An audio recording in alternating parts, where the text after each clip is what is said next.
You ever scroll through YouTube and feel like you're watching the same video over and over again? Different titles, different faces, but the same exact energy, over-exaggerated expressions and style. There was a time when being a YouTuber meant having a voice, a personality, and a unique thing about you that stood out and attracted millions. YouTubers didn't suck back then, but today, they unfortunately do. YouTube used to reward ideas, but now, it rewards scale. This obsession with scale and spectacle doesn't just hurt today's creators, but it also destroys the future of the platform. Because if you're a kid watching YouTube today, you only see one thing. You need a mansion, you need a giant prop, you need 50 people in every video, an intense challenge, and an open budget. There is no space for the small creators anymore. You don't get epic rap battles of history, you don't get Casey, you don't get Smosh, but instead, you get a handful of creators making the exact same video. Whether it's Matthew Beam creating the biggest anything he can find, the Stokes twins hiring a bunch of fake actors to look for them in a bunch of fake secret rooms, or Preston trying to be Mr. Beast but without the Beast budget. Even the king of the platform himself, Mr. Beast, just isn't the same anymore. He started out as a YouTuber pushing the boundaries of content and having fun with his friends. But today, his content is just an overly produced TV show that just happens to be posted on YouTube, and it's against everything that YouTube stood for. YouTube was the anti-TV back in the day. It removed gatekeepers, producers, and talent scouts. YouTube allowed anyone that has anything to say or share to the world to be on the platform and be your own channel owner, literally. But today, with YouTube's focus on becoming the new cable, expanding their platform and focusing on TV viewership, it just isn't the same anymore. And there are three main reasons as to why every YouTuber sucks today. When the platform first started, it was a place where everyone can just speak their mind. There were no rules, no overly edited thumbnails, and no formula to follow. It's rare to find unique creative content today like epic rap battles of history back in 2010. Now, to understand why every YouTuber sucks now, you need to understand how Mr. Beast broke the game. It's not about putting the weight of destroying a whole platform and a generation of creators on the back of one man. But reaching 400 million subscribers and the level Jimmy is at now didn't come from just creating videos. It came from reshaping an entire industry and the platform. So yes, Mr. Beast has played a big part in this massive change. The iPhone came out with the first fully touchscreen phone with no button. They disrupted an industry. And today, every phone is competing on a bigger and bigger screen with less buttons and less distractions. This is exactly what Jimmy did. He disrupted an entire industry.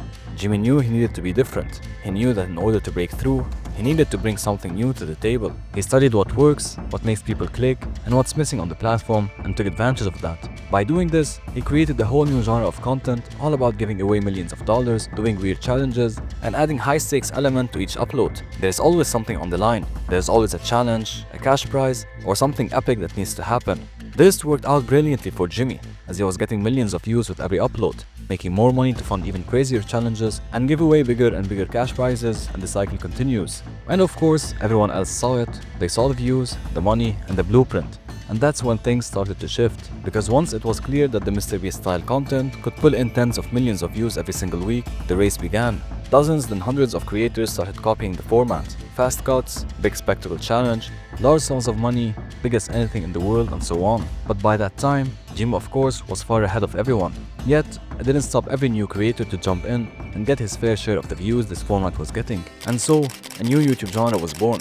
Spectacle-driven viral challenges. It didn't matter what the video was about, as long as it felt big, had a large sum of money, and included any high stakes the creator could think about. And here is why this is a problem.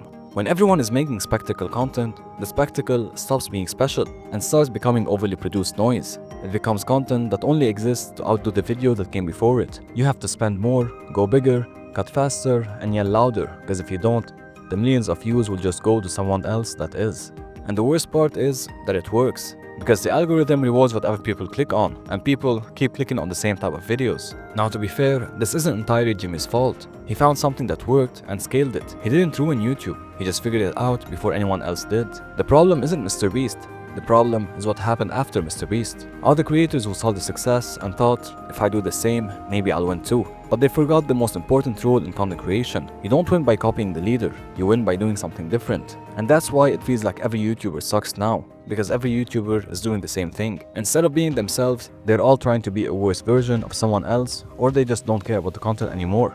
They just care about how the content performs and how much money it makes. People like Jimmy dominated a platform or an industry by being unique, and taking on an industry in a new way. But for every creator that is trying to copy him, you just can't compete, and you can't become the new Mr. Beast by being just like him. Now, some creators simply don't care about becoming the next Mr. Beast. They just care about the views they are getting and the money they are making, which birthed creators like the Stokes twins or Ben Azulart, creating the same kind of videos week in, week out, with not a unique element inside, just viral content repeated and rewatched, aimed at maximizing views, ad revenue, and with most of it being fake as well. And the actual creative videos are just buried underneath 100 secret room videos. Now, even though creators are at the heart of a platform like YouTube, because simply put, if there are no creators posting videos, there is no platform, we can't deny YouTube's own actions that help fuel the directions creators take with their content. In 2025, YouTube surpassed every platform in TV viewership, proving that people are watching YouTube on their TV more than anything else. And when you're watching TV, you're not watching 1 or 2 minute videos, you're watching long 20, 30 minute pieces of content. And that is where metrics like average view duration and click-through rate matter.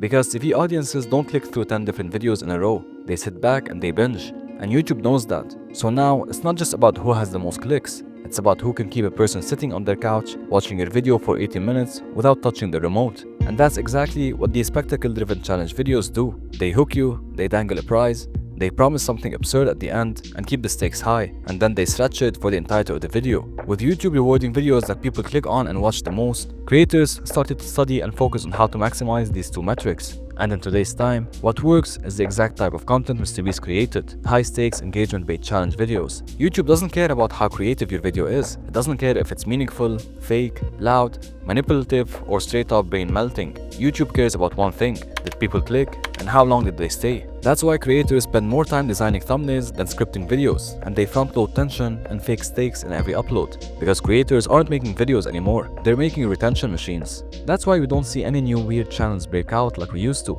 There's no modern-day Freddie W, or Mystery Guitar Man, or Marble Hornets, because their style of content is unique, experimental, often slow to unfold, and it doesn't survive in the algorithm anymore. It gets outrun by 10 challenge thumbnails screaming at you with all caps and 5 emojis. And it's not just the homepage that changed, it's the culture that comes with it. YouTube has become this hyper-competitive space where everyone is watching everyone else's metrics, copying whatever is performing best, and tweaking their content to fit that mold. There's no time to build an identity, no time to experiment, and no time to find your own voice. You have to start loud and stay loud or disappear.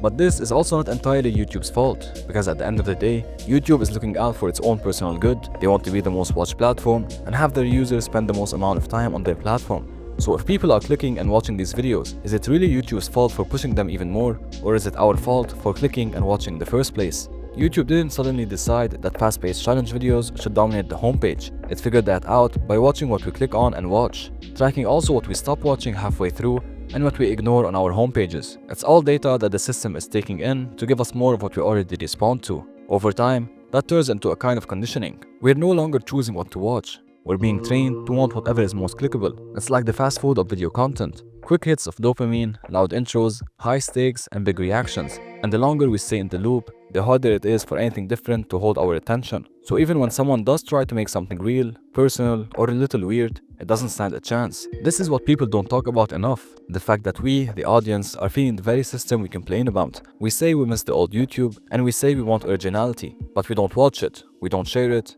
and we don't let it grow. Mr. Beast doesn't get 200 million views per video by chance. This is because 200 million people clicked on it to watch it.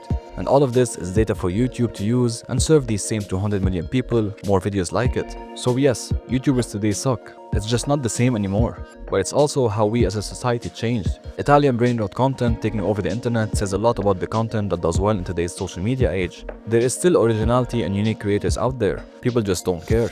Shifting a whole generation of media consumers away from hyper-optimized high-stakes content is hard, but until then, the cycle continues. And every time you click on another recycled challenge video, another I survived 100 days in X place title, or another creator faking enthusiasm for 15 minutes straight, just know that we are the ones keeping it alive.